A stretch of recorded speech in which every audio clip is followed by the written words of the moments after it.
पद हैं, आपका हार्दिक आभार एवं धन्यवाद। और अब मेरा निवेदन रहेगा अगले वक्ता के रूप में काजरी के साइंटिस्ट है डॉक्टर एन के बोरा साहब। आप विज्ञान, विधि एवं हिंदी के विषय में महारत हासिल हैं, बॉटनी में पीएचडी है, विधि में एलएलबी है और हिंदी में एमए है। आपके 70 शोध पत्र पब्लिश हैं और 500 से अधिक पॉपुलर आर्टिकल्स भी हैं। मेरा निवेदन रहेगा डॉक्टर एन के बोरा साहब से आप आए और अपना पत्र वाचन करें। डॉक्टर एन के बोरा साहब। नमस्कार सर। सबसे पहले आप सभी का आभार, आपने मुझे मौका दिया। मैं आखिरी में वैज्ञानिक हूँ और आज मेरा जो प्रेजेंटेशन है, जो वक्त है, वो ये है कि हमारे मनुष्य क्षेत्र में हमारे पास कई प्रकार के लोकगीत हैं, लोक कहावतें हैं जिनसे हम पर्यावरण से जुड़े हैं और पौधे, जीवन, संस्कृति, ये सभी हमारे से एक दूसरे से जुड़े हुए हैं। इस प्रकार जम्बेश्वर गुरु ने पर्यावरण को आम आदमी से जोड़ा, वैसे ही हमारे पास में कई सारे लोकगीत हैं, लोक कहावतें हैं जो हमें किसी न किसी रूप में पर्यावरण से जोड़ती है। ये न केवल बताती है कि बारिश कब होगी, फसल कैसी होगी, किस प्रकार कोई महंगाई से रिलेटेड है या कोई और है, और इस प्रकार हम एक दूसरे से जुड़े रहते हैं, आनंद में रहते हैं। और चाहे कोविड हो, चाहे और कोई महामारी हो, इसमें हम सभी मिलजुल कर इस विपदा का सामना कर सकते हैं। बात करूंगा पहले मैं खेजड़ी की।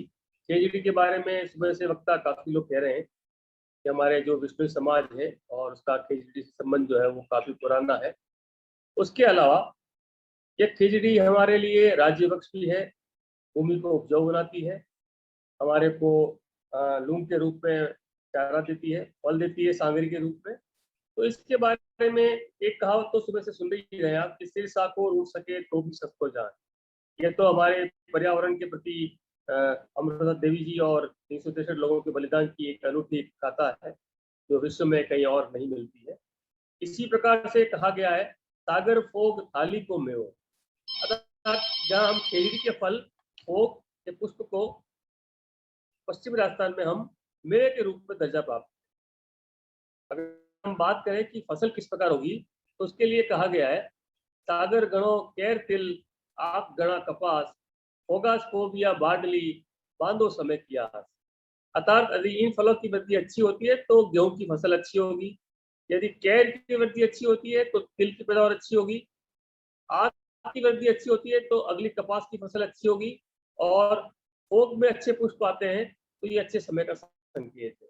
तो इस प्रकार हम देखते हैं कि हम किस प्रकार पेड़ पौधों की वृद्धि और उनके फलों के हिसाब से हम जान सकते हैं कि हमारी अगली फसल कैसी होगी। और ये भी कहा गया है, जब खेजड़ी पर फलियां अच्छी आती है तो उस वर्ष फसल अच्छी होती है, और यदि बेर की वृद्धि अच्छी होती है तो हमारे को फसल इतनी अच्छी नहीं होगी।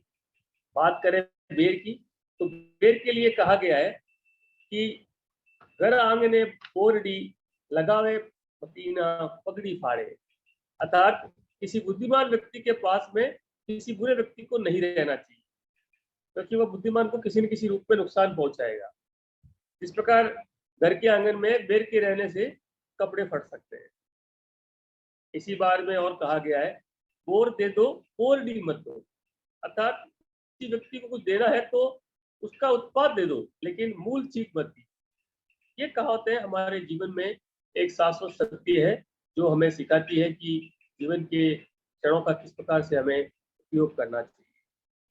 नीम की बात करें, नीम में कहा गया है, ज्याणा का पड़िया स्वभाव जासी जीव सु, नीम ना मीठा डोआ का साच घीव सींचो घीव सु।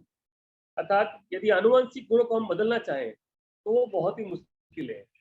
चाहे नीम की जड़ों में कितना भी घी डाल दे, लेकिन उसको मीठा नहीं बना सकते। तो यह भी एक कहावत है कि विज्ञान और कहावतें किस प्रकार एक दूसरे से आपस में जुड़ी हुई है। अगर हम बात करें कि हमारे क्षेत्र के बारे में कि किस प्रकार का क्षेत्र हमारा है, तो हमारे यहाँ कहा गया है, आंवला आंवला मेवाड़, बावल बावल मारवाड़।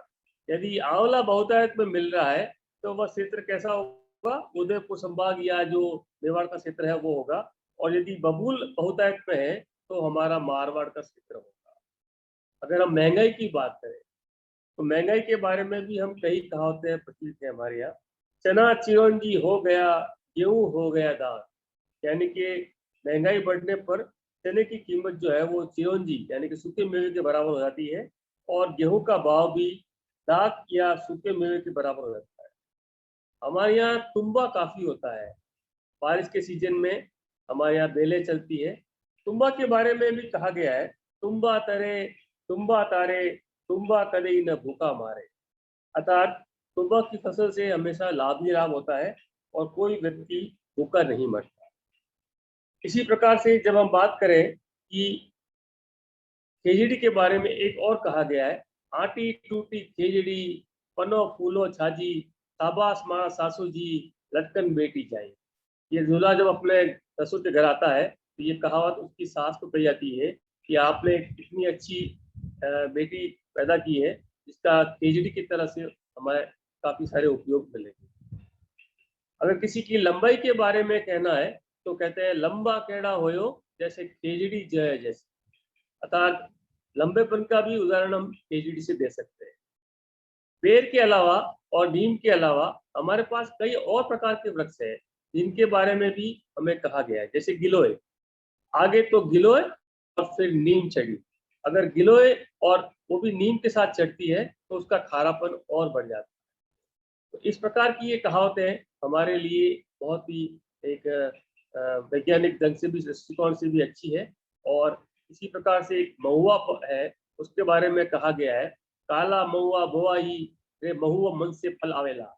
ये जो वहाँ की गरासिया कबायली लोग हैं वो ये लोकगीत गाते हैं कि महुआ वृक्ष को नहीं काटना चाहिए क्योंकि ये मीठे फल देता ही है और साथ में आनंद मनोरंजन के साथ देसी शराब भी देता है और इसके ऊपर पशु पक्षी भी बैठते हैं। इस प्रकार हम देख सकते हैं कि हमें न केवल पेड़ों के साथ में हमें मानव जीवन को जोड़ा है, पेड़ पक्षी के साथ जोड़ा है। और जिस प्रकार से हम बात कर रहे हैं सुबह से कि गुरु जब्बेश्वर ने जिस प्रकार पर्यावरण से जोड़ा है, तो हमारे यहाँ कई प्रकार की लोक गाथाएं, लोकगीत, लोक कविताएं, ये सभी मिलजुल कर हमें सिखाती है कि हमें पर्यावरण को नहीं छोड़ना है, हमें पर्यावरण के साथ रहना है। और इस वर्ष का जो मूल मंत्र है, जो थीम है कि हमारे पारिस्थितिकी तंत्र को मजबूत करना है, सुरक्षित करना है, तो उसमें भी हम इन लोक कहावतों के साथ में जी सकते हैं। एक और कहावत बताते हैं प्याज के बारे में, मुनमुन का कांदा और कान कान की बाजी। कभी कभी हमें छोटे उद्देश्य को प्राप्त करने के लिए बड़े बड़े प्रयास भी करने पड़ते हैं। जैसे कि कांदा बहुत सारा मात्रा में पकाने के बाद में भी सब्जी इसकी थोड़ी मिलती है।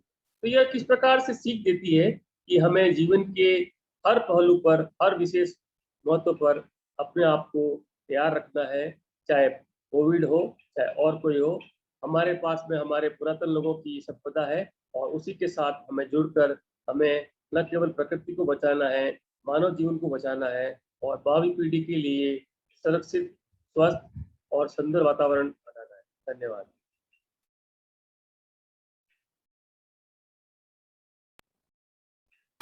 बहुत बहुत